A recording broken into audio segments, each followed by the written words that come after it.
Muhterem efendim, dini esaslar açısından kabir hayatının keyfiyeti hakkında neler söylenebilir? Yanıp küle dönüşen, vücudu paramparça hale gelen veya herhangi bir sebeple defnedilemeyen kimseler de düşünülünce, kabirdeki sorgu sual ve kabir azabı ile alakalı mümince ve sahih bakış açısı nasıl olmalıdır?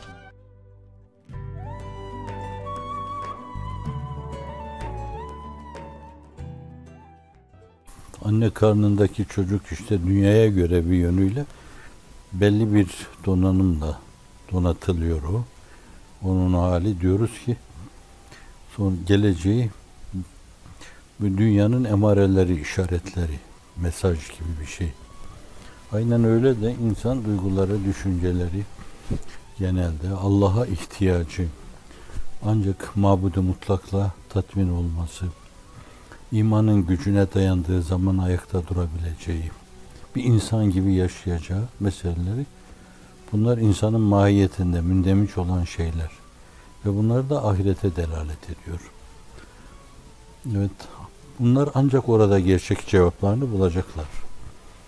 Şimdi ahirette müteallik meseleler, bazıları derler ki, bu yumurtanın içindeki bir civcive deseler ki, böyle sıkışmışım başında bacaklarının arasında, önünde geniş bir dünya var, ona inandıramazlar bu mevzu. Belki yani akıllar olsa, muhakemeler olsa, insiyakla onlar, sevk-i ilahi demek de uygun. Yumurtanın kabuğunu delip dışarıya çıkıyorlar da, bir insiyak o. Esasen böyle düşünüp taşınıp önümde geniş bir dünya var filan.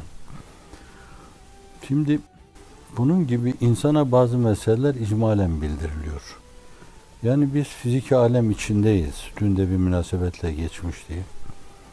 Hep böyle çevremizde her şeyin atomlardan, elektronlardan, nötronlardan, protonlardan veya işte madde partiküllerden, madde altı şeylerden, hani bazılarının kabul, bazılarının reddettiği eterden, esirden yaratıldığı ve onun ötesi belli bir şeyden Allah Celle Celaluhu, belki bizim göremeyeceğimiz yani mikroskoplarımızla, X ışınlarımızla bile tespit edemeyeceğimiz şeyler var. İsterseniz ona da madde diyelim yani unsurlar var. Ondan yine sizin o türlü şeylerle ancak bazı parçacıklarına veya haklarında bazı mülahazalara ulaşabileceğiniz elektronlar, işte nötronlar, atom nihayet, moleküller, bütün bunlar, o da günümüzün teknolojisiyle ulaşıyorsunuz bunlara. Şimdi Allah Celle Celaluhu böyle fasıl fasıl, onun icraatı ilmi açısından ezeli yani, o ilmi ilahi yani la tayyün, tayyün evvel, tayyün sani dediğimiz bu üç tayyün, bunlar ilmi ilahide olduğundan dolayı sofilerce ve usulü din ulemasına göre bunlar ezeli olarak kabul ediyor. Şimdi bu meseleler orada var, o ilmi ilahinin içinde var. Ve Cenab-ı Hak bizim aklımıza gelmeyen şeylerden yaratıyor bunları. Şimdi biz insanı hep böyle maddeden, işte bildiğimiz gibi atomlardan, mürekkep gördüğümüzden dolayı onun dışında pek düşünemiyoruz. Bu açıdan da çok önemli usulü din uleması bile, belki o kelam kitaplarına bile gelen hususlarda burada o insanın kemikleri bir araya getirilir. Yanmışsa külün parçaları bir araya getirilir. Allah getirirse getirir. Cenab-ı Hakk'ın yapamayacağı şey yoktur. Ve huve ala kulli şeyin kadir. Kül kelimesi nekreye müzaf olunca küllü ferdim minel efrat manasına gelir. Yani hiçbir fert yoktur ki o mevzuda Allah'ın gücü ona yetmesin. Allah'ın gücü her şeye yeter demektir. Ancak yani bu türlü şeylerde böyle fikir beyan etme, net bir şey ortaya koyma mevzu biraz iddia gibi oluyor. Evet, işte onun o muvakkaten böyle canlanması filan. Oysa ki ayrı bir hayat o. Allah Celle Celaluhu, biz dünyaya gelmeden ruhlar aleminde bir çeşit vardık. Anne karnında embriyolojik süreç içinde bir çeşit vardık. Dünyaya geldik, tamamen maddeden bir fiziki yapı olarak kendimizi bulduk. Öbür aleme gittiğimiz zaman yine bize ait bazı unsurlardan, bu elektronların ötesinde, partiküllerin ötesinde Allah Celle Celaluhu bize ait bazı hususlardan yeniden bir biz yaratabilir. Bu rüyalardaki o bizler gibi düşünmemek lazım. Yani bir rüya değildir. O da alemi misale bir açılmadır, bir gezme, bir dolaşmadır. Ve tevili ahadisin bir kanadını teşkil eder o da. Biri dünyadaki hadiselerin uygunca yorumu, diğeri de o rüyalar. Nitekim Seyyidina Hazreti Yusuf Aleyhisselam rüya tabiriyle de esas o işi ortaya koyuyor. Rüyalardaki gibi görmemeli de onu. Fakat yani bizim tasavvur edebileceğimiz, bizim burada var olduğumuz unsurların çok çok ötesinde, ötelerin de ötesinde, ötelerin de ötesinde yine bize ait bazı hususlardan hadif zayıf da olsa acbu zenef deniyor. Hazreti Üstad da bunu haşr neş meselesinde kullanıyor. Onun da ne olduğunu bilemiyoruz. Yani ona bakınca kuyruk sokumu gibi bir şey filan. Modern yorumcular insanın genleri, geçen de geçtiği gibi bütün insanların genleri toplansa bir yüksüğü doldurmuyor. Olabilir yani öyle küçük bir şeyden. Önemli olan sizin hususiyetinize aksettirmesi yani. Sizin düşüncenize aksettirmesi. Size ait bir şey ifade etmesi. Sizin renginizi ve deseninizi ortaya koyması. Önemli olan odur. Şimdi bunlar hep ihtimal dahilindedir de fakat bu budur deme bu mevzuda kendimize göre aceleden verilmiş karar olur. Tamamen ilmi ilahiye talik edilmiş o meselenin olmasını kabul etme ayrı bir mesele. Keyfiyetinde detaylara inme mevzu ayrı bir mesele. Orada iddia olur. Hatta belli olmaz. Allah'a karşı saygısızlık olur. Haşa bu mevzuda değişik iddia türünden bir kısım mülahazalarda bulunmuş. Usulü din ulemasını, bir kısım kelamcıları, kısım diyorum, töhmet altında bulundurma şeyine gitmiyoruz. Belki şartlar öyle gerektirmiş. Konjonktürel olarak belki o gün öyle konuşmaları icap etmiştir. Birilerine bir şey demek için ama fakat halk-ı cedittir o yani. Çok farklı bir yaratılıştır. Seyyidina Hazreti Adem nasıl sürpriz bir yaratılışla dünyaya gelmiştir. Meleklerin aklına eremeyeceği, ruhanilerin bilemeyeceği şekilde, çok farklı şekilde. Kur'an-ı Kerim'in değişik yerlerde min salsalin kel fakhar, min turab dendiği gibi böyle. Onlar da bunu duydukları zaman bir yönüyle yaratılacağı maddenin hususiyetleri açısından yürüyerek onun nelere gebe olduğu içtihadıyla istifsarda bulunma lüzumunu hissediyorlar.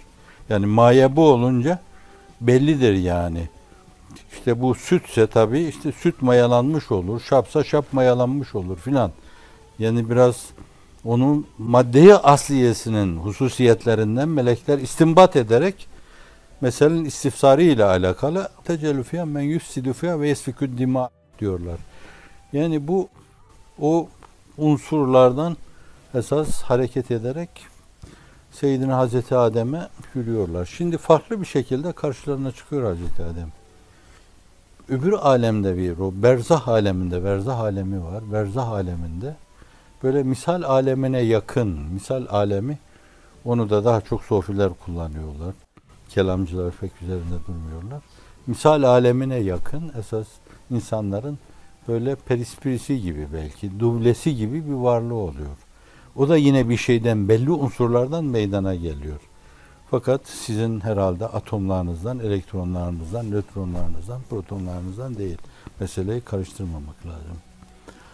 Bu açıdan isterse yansın insan kül olsun, isterse denizde bir hayvan yüzsün. Şimdi meseleyi belli şekilde, belli kalıplar içinde ifade edilince aynı zamanda yeni yeni problemlere sebebiyet veriliyor. Yandı gitti bir insan tamamen. Uçtu başka bir aleme gitti. Pekala o nasıl olacak böyle bir şey. Bir şey yuttu, midesinde hazmetti, sindirdi onu. Ondan sonra da onu başka bir şey yuttu, onu da o sindirdi. Hapishanede bir komünist arkadaşımız vardı. Evet yani o mevzuda o kültürle yetişmiş böyle o mevzuda çok kararlı. Böyle öldükten sonra dirilme filan öbür dünya deyince saygılı davranırdı ama ya hocam Allah'ı seversen derdi kendine göre. Bir marul düşünün yani bağışlayın. Onu eşek yiyor, o marul eşekte eşekleşiyor. Sonra eşek oluyor, ölüyor, toprak oluyor, gübre oluyor, ondan bir marul bitiyor. Onda başka bir eşek yiyor. Hem de böyle meseleyi hafife irca ederek Neden eşeğe bağlıyordu? Yani bir at da yiyebilir, bağışlayan bir katır da yiyebilir. Neyse işte kafasını eşeğe takmıştı. Evet. Şimdi böyle de olabilir yani. O onu yiyebilir, onu yiyebilir, o onu sindirebilir, hazmedebilir böyle. Kendisine ait hiçbir şey kalmaz. Yediği şeyler onun hücre sistemine göre yeni bir dizi ortaya korlar. Bir farklılaşmaya girerler onun mahiyetinde. Şimdi siz meseleyi böyle aynı ile buradaki böyle atomlara bağlayıp onlar aynı ile orada böyle dirilecek. Ben işte böyle dirileceğim falan dediğiniz zaman hususiyetin korunması başka. Sizin sizliğinizin korunması başka mesele. Fakat detaya indiğiniz zaman başınıza bir sürü problem çıkarırsınız. Ve her birisi bu problemlere cevap vermeye çalışmışlar. Ve iyice dağılmış mesele, dağılmış. Temkinli hareket etmek lazım. Meseleyi ilmi ilahiye havale etmek lazım. Nasıl kıyamet yani bizim için nasıl kopacak? İcmalen bir bilgi veriliyor yani. Sonra üflenecek. Hatta alanı yani kıyamet kopma alanı mevzuyla da alakalı. Orada da böyle ciddi bir ittifak yok. Yani güneş sistemi mi bu? Diyelim Samanyolu sistemi mi? Yoksa bütün kainatlar çapında bir hercümerç mi yaşanacak? Gerçi hani İzeşşemsü kuvviret deniyor yani Tekvir suresinde, İnfitar suresinde, İzesseman fataret. Bunlarda da hangi yıldızlar dökülecek? Hangi yıldızlar arasında hercümerc olacak? Şimdi o meselede bile net böyle Kur'an-ı Kerim'de tasrihat olmadığına göre bence kalkıp iddiada bulunmamak lazım. İlmi ilahiye havale edeceğimiz çok şeyler var. Şu Kıtmir'in de arz ettiği şeyler mülahaza burada Allah'a karşı terbiyenin gerektirdiği şey şudur. Hani böyle de olabilir bu mesele. Böyle de olabilir, böyle de olabilir. Eterden olabilir. Eter altından olabilir. Eterin altının altından olabilir. Arz ve semanın yaratılmasına gelince Kur'an-ı Kerim'de Cenab-ı Hakk'ın arşı bir yönüyle hayat arşı su üzerindeydi deniyor. Demek ki Cenab-ı Hakk'ın Rabbül Alemin olarak celali tecellisiyle, vahidi tecellisiyle tecellisinin bir icra mahalli var, arşı var. Bir dönemde ama o yani dönem zat-ı uluhiyete göre değil yani. Çünkü o yemez içmez, zaman geçmez, veridir cümleden Allah. Tebeddülden, tagayyürden, elvanü eşkaldan muhakkak ol, müberradır Allah. O bize ait bir şey oluyor ve biz meseleleri düşünürken izafi bir boyut bile olsa zamansız düşünemiyoruz. Hatta daha değişik saplantılara da girebiliriz yani. Hazreti Zat-ı Ahad-ı Samed'in zamandan mekandan münezzeh olduğunu, aşkın müteal olduğunu düşünemeyiz. O bir yönüyle Zat-ı Baht alanına girdiğinden dolayı Efendimiz sallallahu aleyhi ve sellemin tavsiyesine uyarak o mevzuda Allah'ın âlâ'ı üzerinde nimetleri, asarı, bergüzidesi üzerinde düşünün. Fakat zat-ı ilahi mevzuunda detaya, teferruata girmeyin yani. Allah var, bes. Bu ihtimal böyle de olabilir, bu böyle de olabilir, böyle de olabilir. Bunlardan bazılarını tecrübi ilimlerle telif ederek böyle diyebilirsiniz. Bazılarını hadislerin yorumuna bağlayabilirsiniz. Bazılarını müfessirin-i kiram efendilerimizin o mevzuda Kur'an'ın bazı ayetlerine getirdiği yorumlarla telif ederek ortaya koyabilirsiniz.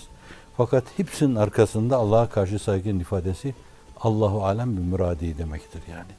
İşin doğrusunu. Hazreti Pir'de görüyorsunuz kitaplarının çoğunun, risalelerin çoğunun sonunda ilmi ilahiye işi havale ediyor yani. İşin doğrusunu Allah bilir. Vallahu alemi bis savab öteden beri hep sözlerin hatimesi mahiyetindedir. Vallahu alemi bis savab ve ileyhil merciu vel maab. Ona havale etme mevzu. Kestirip atma, detaya inme bu mevzuda. Bu bizim resimlendirmemiz, bizim kurgularımız oluyor. Yani Allah her şeye kadirdir. Hazreti Pir diyor ki yani sesten, kelimeden, sözden, havadan, güzel şeylerden Allah mahlukat yaratır yani. Hatta bir yerde diyor burada bir Subhanallah dersin, orada bir meyve-i cennet yersin. Nasıl oluyor Subhanallah? Bir çekirdek gibi öbür alemin bağrına düşüyor. Ondan sonra orada bir cennet meyvesine dönüşüyor. Sizin cennetiniz ve cennetin inkişafı meselesi eğer sizin amellerinize bağlanmışsa, Hatta oruçluların gireceği o Reyyan kapısı, sizin orucunuzla alakalıysa bunlar, burada oruç tutuyorsunuz, orada bir Reyyan kapısıyla karşılaşıyorsunuz. Kapı dediğiniz zaman da yine biz o meseleyi fizik alemine göre şekillendiririz, resimlendiririz. Böyle iki tane sövesi var, bir alt eşiği var, bir üst eşiği var. Orada girersin öyle. Öyle zannederiz yani. Oraya bir buğuttan bir buğda girme meselesini anlayamayız yani. Farklı bir alemden farklı bir aleme girme. Dünya farklı bir alem. Berzah farklı bir alem. Mizan farklı bir alem. Sırat farklı bir alem.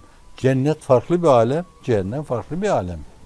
Ve bunların hepsi varlık içinde o gün Cenab-ı Hakk'ın tertibu, teşkilu, tahliki ile, tahlik de malum Cenab-ı Hakk'ın fiili sıfatlarından yaratmasıyla iç içe böyle buğutlar halinde olacaktır.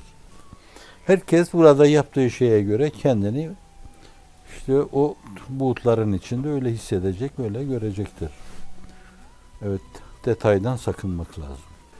Kabir suali o çok bilinen bir şey. İlmihallere kadar da intikal etmiş. Bunların hepsini saygıyla karşılarız. Malum hocalarımız da mezarın başında duruyorlar. Mevtaya telkinde bulunuyorlar. Bu ruha bir sesleniştir orada.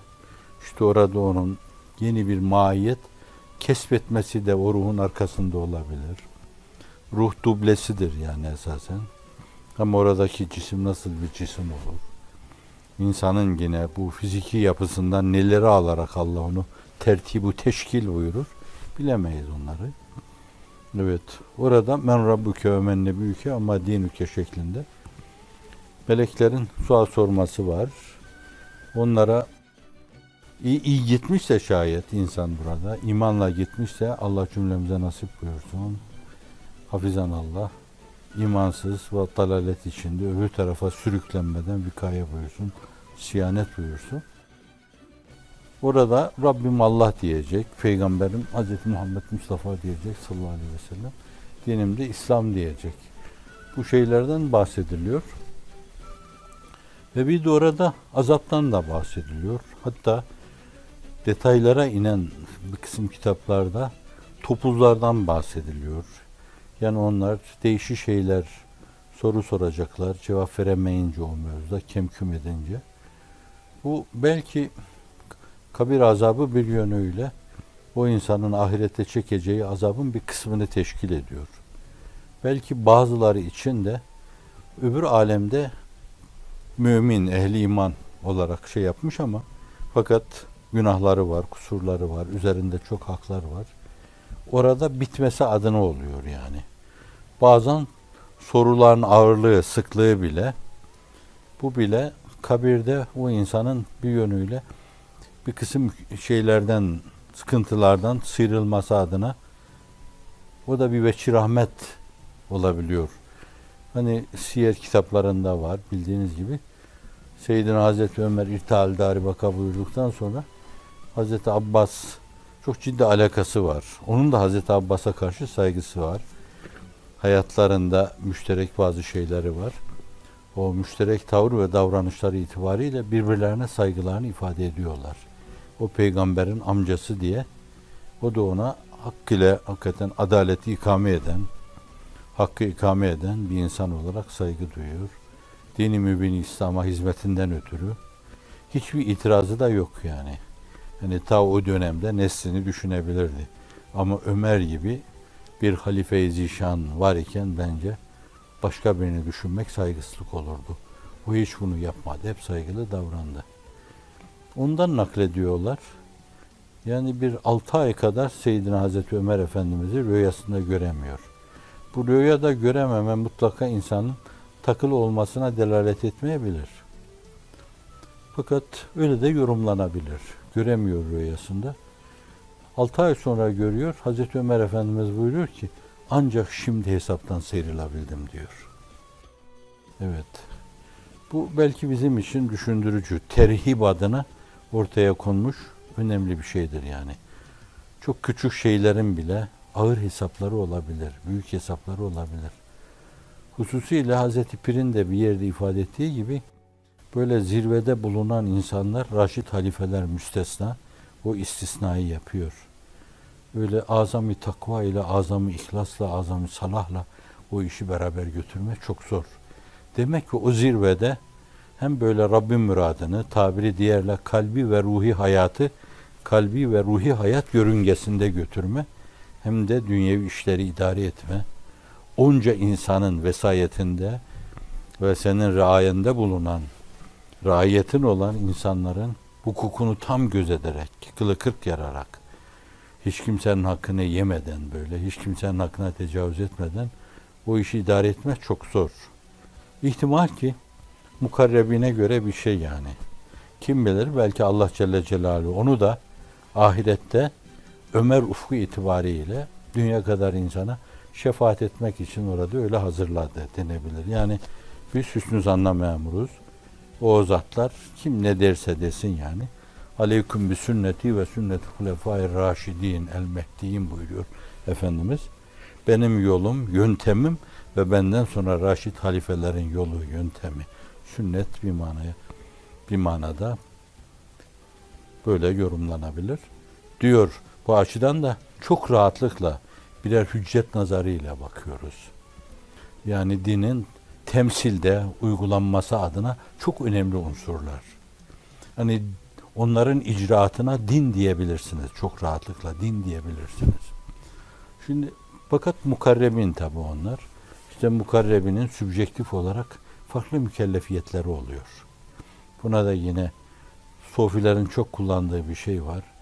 Hadis olarak da rivayet ediliyor. Bir söz, güzel bir söz. Hasenatul ebrar, seyyatul mukarrebin dedim.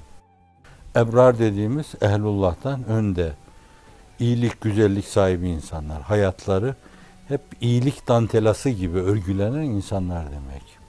Hep iyiliğe, güzelliğe kilitlenmiş insanlar. Fakat bir de onların üstünde mukarrebin var. Allah'a yakın olanlar. Kurp kahramanları var. Şimdi onların yaptığı bazı şeyler var ki öbürlerine göre seyyiat sayılıyor. O. İşte orada adını siz koyabilirsiniz. Yani objektif mükellefiyetleri bellidir. Dinde, Kur'an-ı Kerim'de, sünnet-i sayyede onları yapınca o insan hakkında olumsuz bir şey düşünemeyiz. Fakat bir de insanın marifet ufku itibariyle, Allah'la münasebeti itibariyle, Allah'la alakası itibariyle farklı bir derinliği vardır. O derinliğe göre kendi açısından esasen saygı edalı Allah'a karşı bir tavrı vardır. Hep diyoruz ki harem dairesine alınma mevzu. Şimdi koridorda duran bizim gibi, benim gibi demek daha uygun. Benim gibi insanlar bunlar. O işin adabını, erkanını bilmezler. Fakat onun onca iltifat yani, onca teveccüh, çok mahrem yere alınmışlar. Sa'di'nin Gülistan'ında dediği gibi ayar düşüncesinden tecerrüt etmedikten sonra harem dairesine giremezsin. Şimdi ayar düşüncesini atmış, kapıda bırakmış, oraya girmiş. Şimdi oranın kendine göre adabı vardır. İşte oradaki mükellefiyetler umum için %99 hatta 1999 için değil. Fakat o şahsın marifet ufku itibariyle, alaka ufku itibariyle, irtibat ufku itibariyle sübjektif bir mükellefiyet sayılır. Saygılı olması lazım. Bunu o sözle ifade ediyoruz yani. Hasenatul ebrar, seyyatul mukarrebin diyoruz. Farklı bir şey. Bu açıdan Raşid halifeler efendilerimizin durumuna öyle bakabiliriz. Onların kabirdeki durumları öyle. O sıyrılma meselesi de topuzlar altından sıyrılma şeklinde algılamak o zatlar hakkında suizan olur. Burada da temkinli olmak lazım. İhtimal bilemeyiz yani onu. Yani buna ne diyorsun mesela, buna ne diyorsun, buna mesela diyelim ben uydurayım. Ebu Hüreyre'yi o Devs arslanını sen azlettin. Sonra da pişman oldun. Sonra vali tayin etmek istedin. Önce niye azlettin der. Sonra da vali tayin etmek istedin. Mesela bunun gibi. Falanı tevzi ettin. Mesela Sa'd ibn Ebi Vakkas'ın Irak'ta Katsiye kahramanı işte sarayın önüne yaptırdığı cumba gibi bir şey vardı. Sen onu niye yıktırdın filan. Yani bunlar sorabilirler. Niye binaen yıktırdın? Burada o da onların delillerin, hüccetlerini söyleyecek. Çok rahatlıkla. Evet. Ehlullah'ın bu mevzuda kendilerine göre çok güzel yorumları vardır. Diyecek ki senin şu emrinden dolayı yaptım ben bunu. Emirle insanlar değişik perdelerin arkasından değil, mabeyni hümayuna takılmadan istedikleri zaman çok rahatlıkla huzuruna çıkıp görüşmeliler. Sesleri herhangi bir perdeye çarpmadan, kırılmadan doğrudan doğruya kendisine ulaştıracakları şekilde bir mesafeden ona ulaştırmaları lazım. Müdafaa eder kendisini.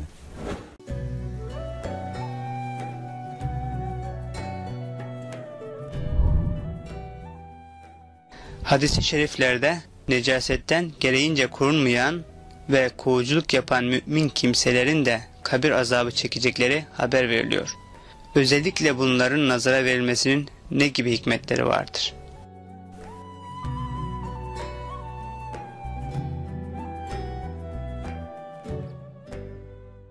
Şimdi istibra meselesine vurguda bulunuyor. Yani idrar yaptıktan sonra. Bazıları bu mevzudaki hassasiyeti ve titizliği hafife alıyor. O mevzuda ifrat da yaşanmış. Reşit Rıza bildiğiniz gibi yani o menarın tasihçisi bir şeyden bahsediyor diyor. Bizim neşet ettiğimiz dönemde Mısır'da çok farklı bir istibra şeyi vardı, ameliyesi vardı. Yani insanlar bağışlayan bevilleriyle boşalttıktan sonra herhalde önlerine de bir mendil falan koyuyorlardı. Bir tepeye doğru bir hayli koşturuyorlardı. Sonra dönüp bir de aşağıya doğru koşturuyorlardı. Böylece bağışlayın idrar kateratı kesilsin ve gelsin öyle abdest alsınlar. Şimdi Efendimiz ve sahabe-i kiram efendilerimizle alakalı bu mevzuda bir şey görmek, göstermek mümkün değil. Selefi salihin böyle bir şey yaptığıyla alakalı hiçbir şey yok. Eğinmeyi erba, eğinmeyi sitti, eğinmeyi semaniye diyelim yani. Mevcut bugün tabileri devam eden 4 imamın dışında çok önemli müştehitler vardı. Onların da bu mevzuda öyle bir mütalası yok yani böyle. Hatta günümüzde bile bazı insanların ille de böyle bir bez koyayım falan ve ondan sonra ya pamukla tıkayayım sonra çıkarıp atayım sonra abdest alayım. Efendimiz sallallahu aleyhi ve sellem bu türlü tekellüflere de girmemiştir. Bir insan kendi şahsi hassasiyeti açısından bu mevzuda hassasiyet ishar ediyorsa bunun tamim hakkı yoktur. İnne dine yusrun ve len yuşadde dine illa galebe. Din kolaylık esasları üzerine müessestir. Bu onu zorlaştıran kendisi yenik düşer. Yaşanmaz hale getirir onu. Bir de başkalarına diyorsanız hafizanallah dini öyle gören insanlar onun yaşanmayacağını düşünerek hafizanallah uzak dururlar. Oysa ki din güsürdür yani. Mutlaka Şatibi'nin muvaffakatli ifade ettiği gibi mükellefiyetler var yani güsür dediğin zaman işte namaz ağır geliyor bana, abdest ağır geliyor. Canım o kadar da olacak. Onların vaat ettiği şeyler var yani. Abdestin vaat ettiği şeyler var. Dünyevilik adına, cismaniyetin adına, namazın seni dinlendirmesi adına, içinde itminan hasıl etmesi adına. Ruhun revhü reyhanı diyor Hazreti Pir. Revhü reyhanı adına çok önemli şeyleri var bunların. Şimdi buna külfet diyemezsin yani. Küçük bir külfet var belki orada ama fakat yaşanmaz hale getirmemek lazım onu. Şimdi bir Reşit Rıza'nın tenkit sadedinde ifade ettiği şey var. İşte öyle koşturmayı. Bizim yakınımızda bulunan arkadaşlardan biri de bulunduğu kattan aşağıya inerek yukarıya çıkarak istibra yapıyor. Yani bulunduğun yerde onu yaparsın. Bir başkalarını böyle bekleme durumunda bırakmıyorsan. Belki bu mevzuda hani böyle şüpheleniyorsan orada durduğun kadar durduktan sonra hakikaten bir bez korsun, biraz dışarıda durursun. Ondan sonra girer abdestini alırsın yani. Çamaşırı kirletmemek için. O da bizde o çamaşırın kirlenmesi mevzunda da bir dirhem meselesi Hanefi fıkhında var yani. Dirhem meselesini müteahhirini fukaha değerlendirirken diyor bir eğer cirimli cisimse şayet bu bir dirhem ağırlığında olması lazım. Cirimsiz idrar gibi kan gibi şeylerse el ayası kadar bir yeri işgal etmesi lazım. Şimdi demek ki buna kadar din-i mübin İslam cevaz veriyor. Hazreti Şafii çok küçük bile olsa kuş gözü tabiriyle ifade ediyorlar. Elbiseye böyle bir şey bulaşınca hani azimetlerle amel edenler için söz konusu olabilir. Hazreti Şafii'nin mezhebine de riayet edeyim ben burada. Olabilir. Bu açıdan onlar bir hassasiyet gösterebilirler istibrada. Bu ifratı meselenin. Bir de tefriti var. Tirmizi'nin Mübarekfuri diye bir şerhi var. Onu o şerhiyle beraber okumuştuk. Onlar da bu meselede öyle bir tefrite varıyorlar ki, yani diyor ki bir daha ne yaptın, hemen bir oraya bir su serp diyor orada. Sonra gelirse gelsin. Çünkü Efendimiz'den sallallahu aleyhi ve sellem o mevzuda inkıtayı tamme dair herhangi bir rivayet yok yani. İsterse sonra gelsin falan diyor. Bu da meselenin tefriti gibi bir şey yani. Evet, bu meselenin ortasını bulmak lazım. Şimdi Efendimiz sallallahu aleyhi ve sellem yüz ifade eden bir şeriatla gelmiştir. Ama Allah neyi emretmişse onun harfiyle tebliğ etmiştir. Çünkü ister ki böyle ümmeti çoğalsın onun. Ümmetinin çokluğuyla da iftihar eder. Fe inni ubayi bikumul ümmeme yevmel kıyameti. Buhari'deki hadis-i şerifte malum, geçen de söz konusu ettiniz. Hani ufku dolduran insanlar görüyor, kendi ümmeti zannediyor. Öbür ufka bakıyor onlar. Sonra kendi ümmeti gösterilince daha farklı bir hal alıyor. Bir ruh haleti içine giriyor. Yani ümmetin çokluğu iftihar eder. Giren girsin bu dini mübin İslam'a. Binen binsin o sefine-i Muhammediye sallallahu aleyhi ve sellem. Onun kaptanlığında yürüsün insanlar Allah'a. Çok arzu eder bunu. Çünkü o yol istikamet yoludur. O yol kurbet yoludur. O yol maiyeti ilahi yoludur. Çok arzu eder bunu. Fakat bakın yani bir yönüyle de Allah tarafından vaz edilen meselelerde hassasiyetini ishar ediyor yani. Mesela abdest alanları görüyor, ayağını yıkamış, topuğunda az kuruluk görünüyor. Veylun lil akabi minen nar buyuruyor yani. İsterseniz veyli cehennemdeki veyl şeklinde anlayın. İsterse Arapçadaki ifadesiyle yazıklar olsun manasını alın. Efendimizin lisan-ı nezihi açısından abdest alıp da sadece topuğunda bir kısım kuru yerler bırakması mevzuunda bu hassasiyeti şunu gösteriyor. Bazı meseleler var ki onlarda taviz verilemez. Hafife alamazsınız o meseleyi.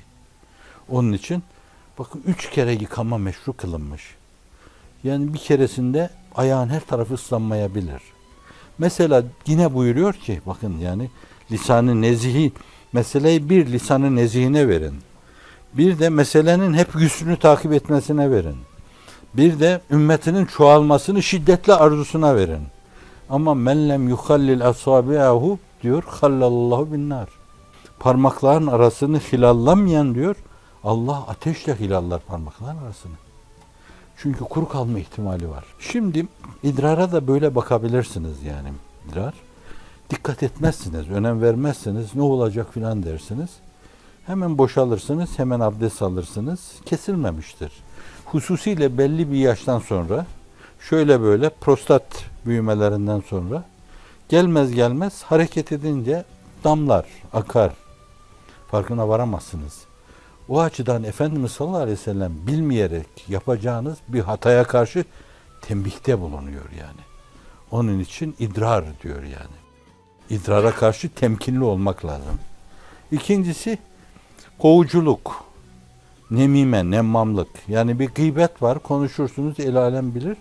Fakat bir de hiç farkına varmadan var ya öyle dudu nineler gibi böyle gezip hani bizim özür dilerim meseleyi hafife irca saymazsanız kezban tipli kimseler vardır. Böyle bir şey duyunca hemen gider bir de ona duyurur, bir de ona duyurur, bir de ona. Devri Risalet Penayi'de bile az olmakla beraber böyle bir iki tane insan vardır, günümüzde daha çoktur. Bunları önemsemez. Mesela otururken böyle yapmıştır filan der o. Bu insan hani birileri anlar ki bu gamkindi böyle. Kedere tasaya dalmıştı. Dalgınlaşmıştı böyle. Şimdi bu manada bu mesele sizin yüzünüze ifade edildiği zaman ne olur yani? Bir yani bu işte gıybet böyle. Yumuşak şekilde bir gıybet. Ama haram bu. Allah Celle Celaluhu ölüm eti yeme, ölü eti yemeye denk tutuyor bunu. Bir de hani falan birinden alırsın sözü birine götürürsün. Bu ikisinin arasının açılmasına sebebiyet verecek bir şey olur. Falan sizin için böyle bir şey dedi dersin yani. Dikkatsiz adam dedi filan. O bir kelime de ilave eder ona. Dikkatsizin üzerine ben de ona ne diyebilirim? Dikkatsiz, temkinsiz. Şimdi bir de ondan alır, dikkatsiz, temkinsizi getirir buna. Vay teyakkuzden mahrum, zavallı. gafil.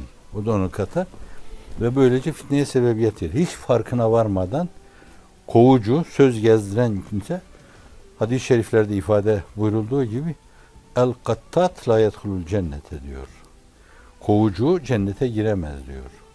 Allah'ın inayetiyle iyilikleri varsa, Cenab-ı Hak affederse, fevkaladeden bir rahmet sürpriziyle girerse bir şey diyemeyiz de, fakat söz getirip götüren insanlar, insanları birbirine düşüren insanlar, farkına varılmadan çok defa yapılan hatalar olması itibariyle Efendimiz sallallahu aleyhi ve sellem o mevzuda temkine, tasavvuftaki tabirler bunlar, teyakkuze, dikkatli olmaya ve ciddi davranmaya teşvik ediyor.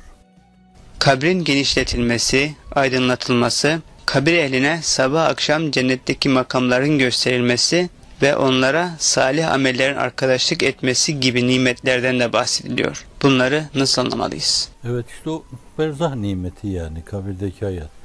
Onu bu dünyanın kesafeti içinde düşünecek olursanız, sabah gidin kabri açın, aynı darlık içindedir. Akşam açın, aynı darlık içindedir. İçinde kemikler vardır veya Allah bazılarını çürütmez. Çürümemiş cesetler vardır, kefenler vardır. Ve yine baktığınız zaman sağından da baksanız, solundan da, elinize dürbün de alsanız, X ışınlarıyla da baksanız, teleskopla da baksanız, orada hep o dar kabri görürsünüz. Öyleyse oradaki o mesele başka bir mesele yani. İnsanı yeni bir vücut kazanarak öbür alemde, öbür alemin farklı buğutlarda, yani bizim bulunduğumuz bu 3 buğutlu mekan, işte 4. buğdu itibari bir hat zaman, onun dışında bir 5. buğutta, içinde zamanı da olan, bir 6. buğutta, Einstein iddia ediyor, 6. buğutta seyr-i seyahattır onlar. Onların o esnadaki terekküpleri, keyfiyetleri, hilkatları, o işe müsait olduğundan adeta nurani varlıklar gibi böyle düşündükleri, taşındıkları ve tecelli ettikleri yerlerde aynı ile nurani varlıklar gibi tecessüm etmeleri itibariyle onlar için öyle olur. Ehli cehennem içinde kesafetlerinden dolayı onlar içinde dağdül kalb olur, kabr olur.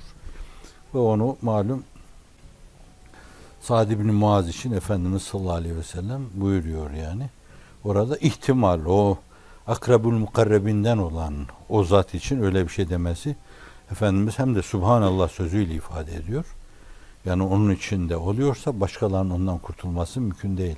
Demek arınma adına bütün ve mukarrebin olma ufku açısından ona, belki o verdiği karar var, Efendimiz onun kararını uyguladı Yahudilere karşı o mevzuda. Onlara karşı karar verirken hissini işin içine katma, yani bir sahabinin muhakemesini savcı gibi böyle üzerimize alıp tevsi tahkikatta bulunmayalım. Onlar hakkında temkinli olalım. Bilemeyeceğimiz bir şey. Onun için bir zağdur, kabr olabilir. Ve herkes için de olabilir bu mesele. Temkinli olmak lazım. Cenab-ı Hak inayetin üzerimizden eksik etmesin.